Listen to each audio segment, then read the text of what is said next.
नमस्कार, मैं राजीव कुमार, टीजीटी हिंदी, प्रायोगिक विद्यालय, क्षेत्रीय शिक्षा संस्थान NCERT मैसूर से आप तमाम विद्यार्थियों और दर्शकों का हार्दिक स्वागत और अभिनंदन करता हूँ। आज मैं कक्षा 8वीं की हिंदी पाठ्य पुस्तक दुर्बा भाग 3 में संकलित एक मज़ेदार कहानी को लेकर उपस्थित हुआ हूँ। आपने कक्षा 7वीं में प्रेमचंद की कहानी गुब्बारे पर चीता पढ़ी होगी और उस कहानी में आपको सर्कस से जुड़ी कई सारी जानकारियाँ मिली होंगी, साथ ही साथ आपको खूब हंसी भी आई होंगी। याद है ना? आज की कहानी भी कुछ ऐसी ही मज़ेदार है। कहानी का शीर्षक है नाटक में नाटक। शीर्षक से ही आपको पता लग गया होगा कि यह कहानी कितनी मज़ेदार और प्यारी होगी। इस कहानी के कहानीकार हैं मंगल सक्सेना। मंगल सक्सेना कहानीकार के साथ साथ नाट्यकर्मी, कवि और पत्रकार के रूप में भी जाने जाते हैं।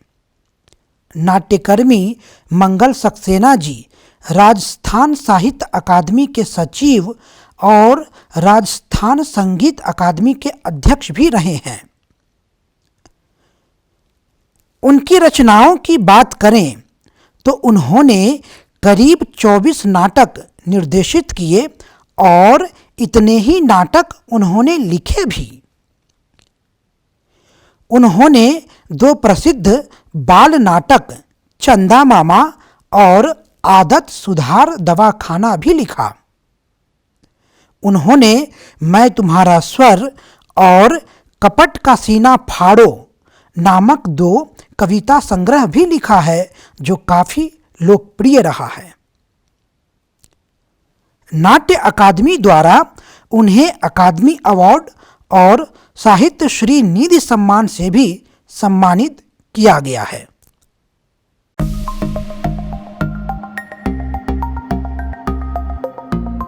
आज के इस कार्यक्रम के अंत में विद्यार्थी कहानी वाचन की आदर्श शैली से अवगत होंगे। कहानी को समझकर अपनी भाषा या बोली में प्रस्तुत करने में सक्षम होंगे।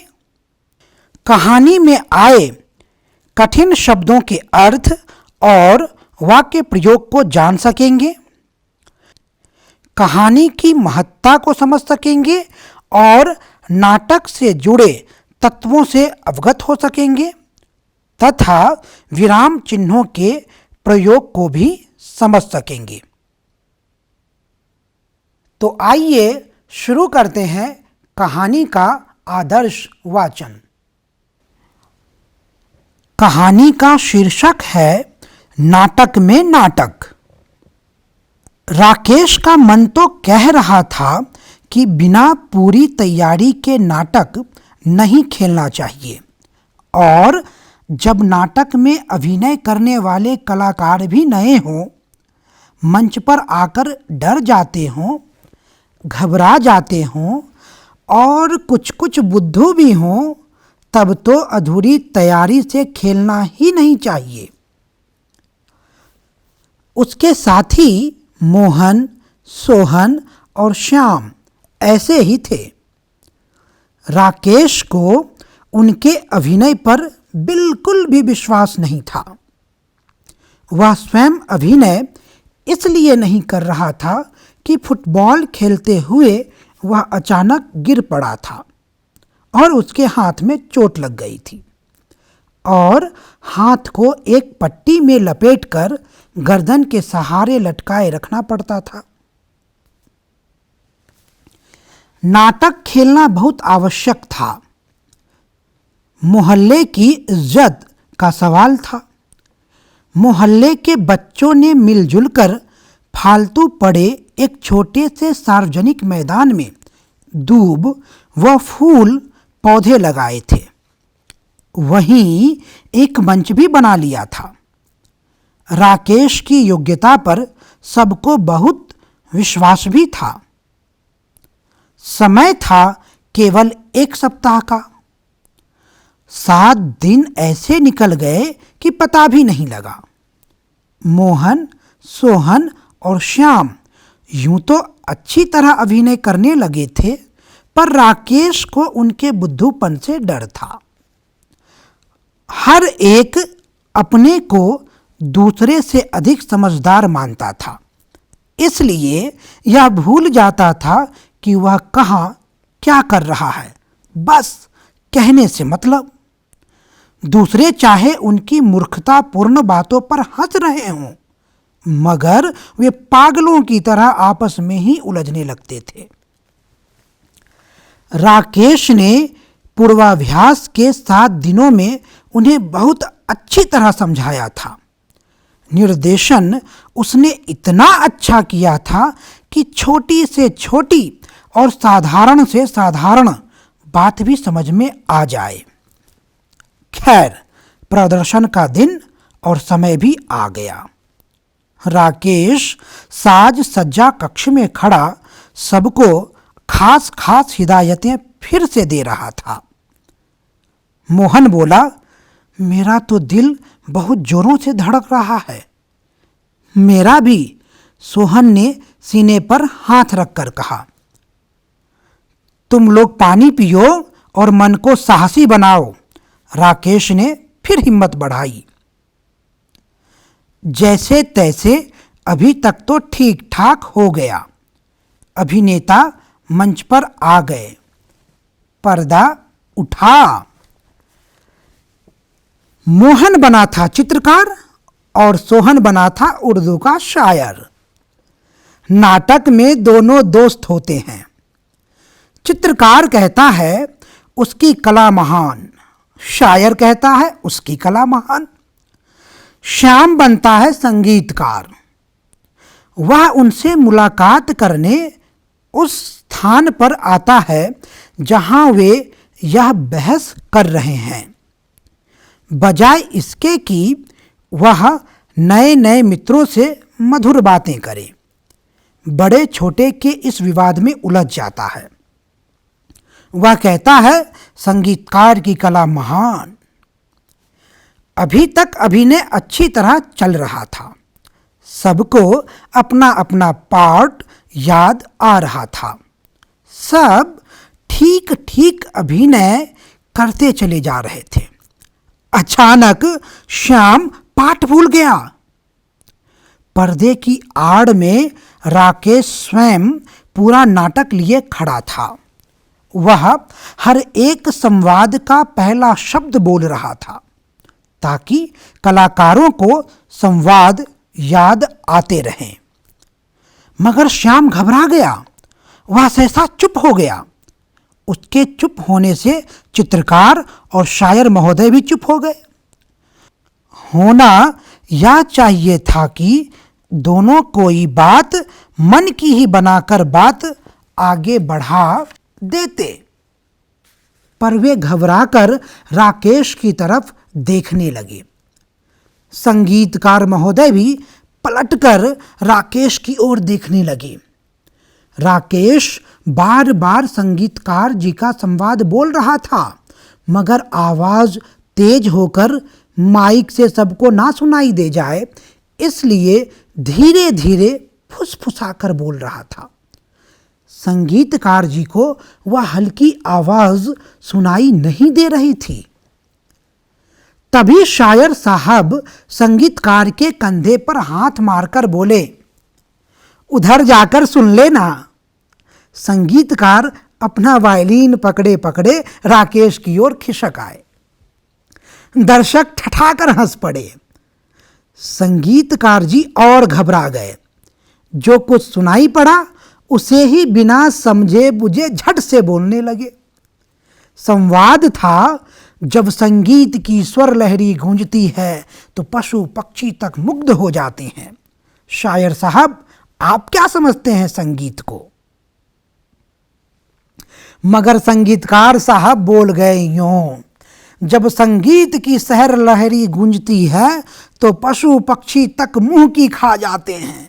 गाजर साहब, आप क्या समझते हैं हमें? शायर साहब तपाक से बोले, तुम्हारा सर गाजर साहब हूं मैं। दर्शक फिर ठठाकर हंस पड़े। चित्रकार महोदय ने मंच पर सूझ और अक्लमंदी दिखाने की कोशिश की। इनका मतलब है आपकी शायरी गाजर मूली है और आप गाजर साहब हैं। सो इनकी कला महान है, मगर मेरी कला इनसे भी महान है। राकेश दांत पीस रहा था। उसकी सारी मेहनत पर पानी पड़ गया था, पर इस तरह बात संभलते देखकर कुछ शांत हुआ। इस बार शायर साहब बुद्धूपना दिखा बैठे। गुस्सा होकर बोले, तूने भी गलत बोल दिया। मुझे गाजर साहब करने की बात थी क्या? और मेरी शायरी गाजर मूली है तो तेरी चित्रकला झाड़ू फेरना है, पोतना है, झक मारना है। चित्रकार महोदय ने हाथ उठाकर कहा, देख, मुंह संभाल कर बोल।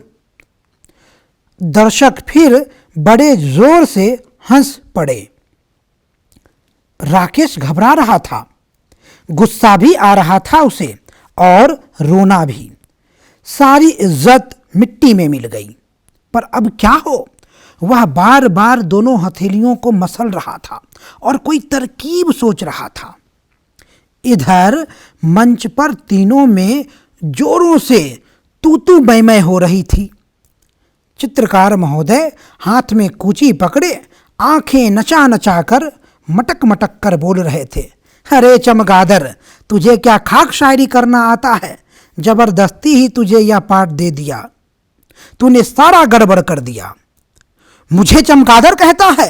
अरे आलू बुखारे, शायरी तो मेरी बातों से टपकती है। तूने कभी टूथ ब्रश के अलावा कोई ब्रश उठाया भी है?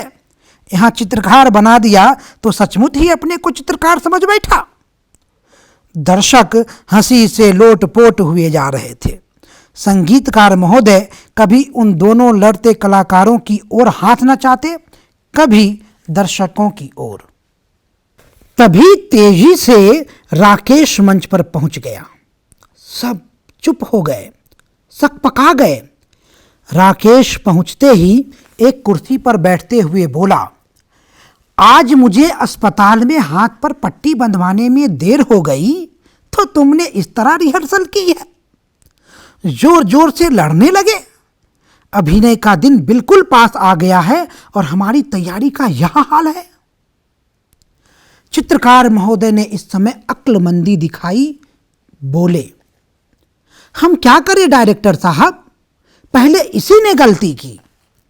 राकेश बात काटकर बोला, अरे तो मैंने कह नहीं दिया था कि रिहर्सल में भी यह मानकर चलो कि दर्शक सामने ही बैठे हैं।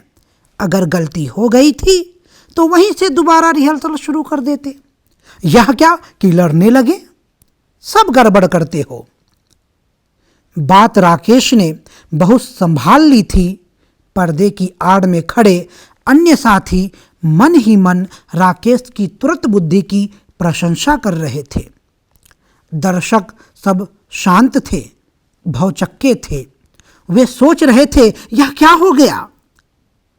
वे तो समझ रहे थे कि नाटक बिगड़ गया, मगर यहाँ तो नाटक में ही नाटक था।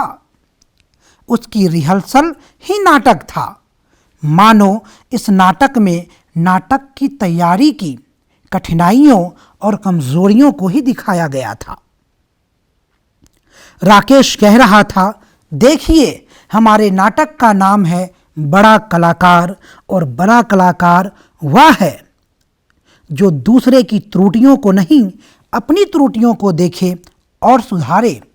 आइए अब हम फिर से रिहर्सल शुरू करते हैं। तभी राकेश के इशारे पर पर्दा गिर गया। दर्शक नाटक की भूरी भूरी प्रशंसा करते हुए अपने घर चले गए। विद्यार्थियों, आपने कहानी पाठ के दौरान कुछ शब्दों पर भी गौर किया होगा। तो आइए पहले हम उन शब्दों के सामान्य अर्थ और उनके वाक्य प्रयोग पर नज़र डालते हैं। पहला शब्द है अभिनय, जिसका अर्थ है अदाकारी, यानी किसी अभिनेता या अभिनेत्री द्वारा किया जाने वाला वह कार्य जिसके द्वारा किसी कथा या भाव को दर्शाया जाता है, जिसे अंग्रेजी में एक्टिंग भी कहते हैं। इसका वाक्य प्रयोग देखें। फिल्म तारे जमी पर में बच्चे का अभिनय दरअसल सफारी ने किया है।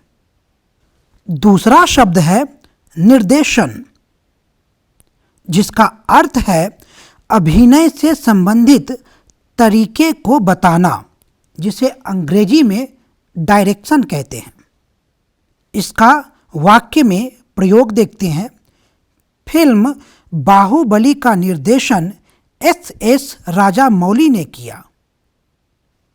तीसरा शब्द है प्रदर्शन, जिसका अर्थ है दिखलाना या प्रस्तुत करना, जिसे अंग्रेजी में प्रेजेंटेशन कहते हैं। इसका वाक्य में प्रयोग देखते हैं। क्रिकेट वर्ल्ड कप में भारत का प्रदर्शन अच्छा रहा। चौथा शब्द है हिदायत, जिसका सामान्य अर्थ है सावधानी बरतने हेतु दिया जाने वाला निर्देश, जिसे अंग्रेजी में इंस्ट्रक्शन कहते हैं। इसका वाक्य प्रयोग देखते हैं। कोरोना से बचने के लिए मास्क पहनने की हिदायत दी गई है। पांचवा शब्द है नाहक, जिसका सामान्य अर्थ है बिना मतलब का, जिसे अंग्रेजी में पर्पसलेस कहते हैं। इसका वाक्य प्रयोग देखते हैं। हमें नाहक ही परेशान नहीं होना चाहिए। छठा शब्द है भौचक, जिसका अर्थ है चकित या दंग, जिसे अंग्रेजी में वंडर या शॉक्ड कहते हैं। इसका वाक्य प्रयोग देखते हैं। स्कूल में बच्चों की चित्रकारी देखकर शिक्षक भौचक रह गए। सातवां शब्द है पूर्वाभ्यास, जिसका अर्थ है किसी काम को करने से पहले किया जाने वाला अभ्यास, जिसे अंग्रेजी में रिहर्सल कहते हैं। इसका वाक्य में प्रयोग देखते हैं। विद्यार्थियों ने शिक्षक दिवस पर नाटक प्रस्तुत करने से पहले खूब पूर्वाभ्यास किया। आठवां शब्द है तरकीब, जिसका अर्थ है उपाय, जिसे अंग्रेजी में आइडिया कहते हैं। इसका वाक्य में प्रयोग देखते हैं।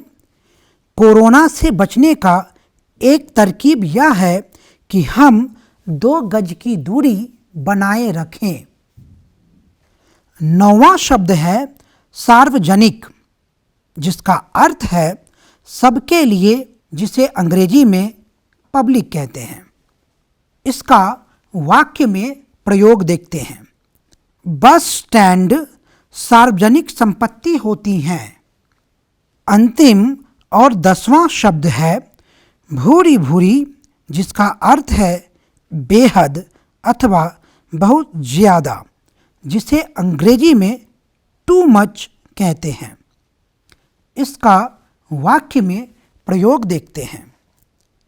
रोहन ने डूबते हुए बच्चे को बचाया, इसलिए लोग उसकी भूरी भूरी प्रशंसा कर रहे थे। आइए अब हम कहानी की मूल बिंदुओं पर चर्चा करते हैं। इस कहानी की पहली बिंदु है, यह कहानी नाटक की कठिनाइयों और कमजोरियों पर प्रकाश डालती है। किसी भी नाटक को मंच पर प्रस्तुत करने से पहले उस नाटक के पात्रों यानी अभिनेताओं के द्वारा रिहर्सल करना आवश्यक होता है। रिहर्सल के बगैर सफल नाटक का होना नामुमकिन है। संवादों को पात्रों के अनुसार क्रम से याद करना होता है। संवाद भूल जाने की स्थिति में साथी कलाकारों की यह जिम्मेदारी है कि वे अपने उस साथी की मदद करें। नाटक एक सामूहिक कला है। नाटक की सफलता सामूहिकता पर निर्भर करती है, इसलिए कोई भी कमजोरी या कमी किसी एक की नहीं, सबकी होती है। यह कहानी कलाकार की खूबी पर चर्चा करती है। नाटक में कई पात्र होते हैं और लंबे लंबे संवाद भी। कई बार ऐसा भी होता है कि अभिनेता किसी कारणवश संवाद भूल जाता है या गलत संवाद कह देता है, तो ऐसी स्थिति में साथी कलाकार अपने विवेक से स्थिति को संभाल लेता है। ऐसा कलाकार सचमुच बड़ा कलाकार होता है, क्योंकि वह सिर्फ अभिनय नहीं करता बल्कि दूसरों के अभिनय में मदद भी करता है। यह कहानी विपरीत परिस्थिति में घबराने की बजाय धैर्य बनाए रखने के साथ तुरंत बुद्धि से काम लेने के लिए भी प्रेरित करती है।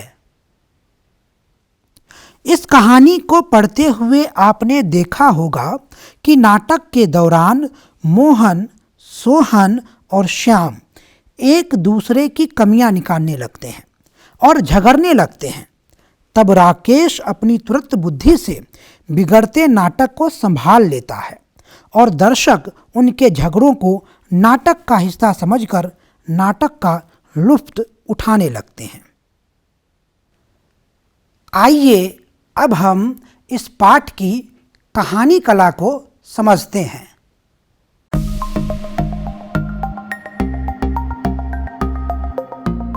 यह कहानी नाटक के मंचन पर आधारित है, जिसे संवाद शैली में लिखा गया है।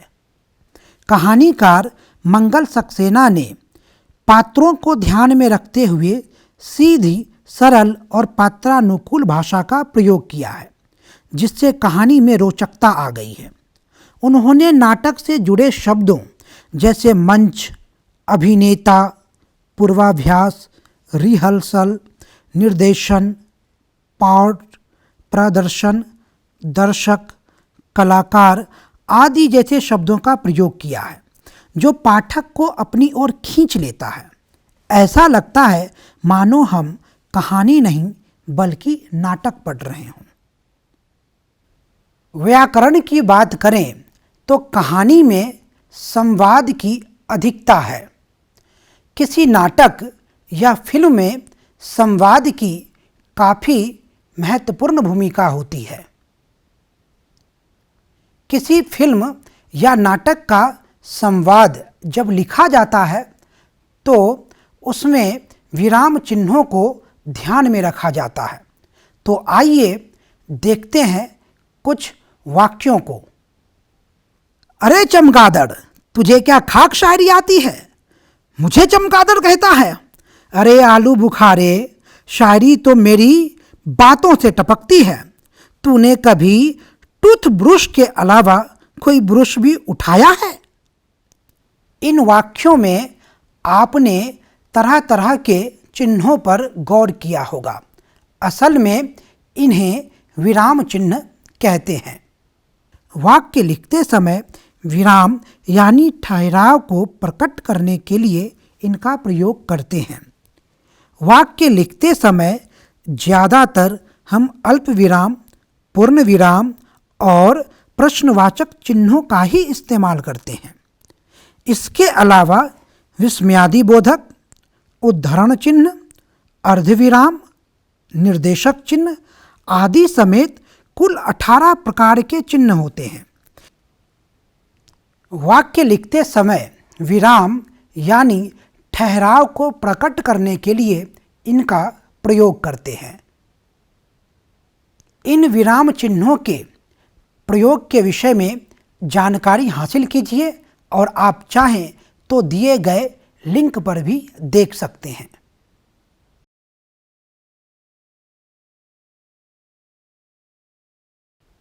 प्रिय विद्यार्थियों, उम्मीद करते हैं कि आपको यह कहानी काफ़ी पसंद आई होगी।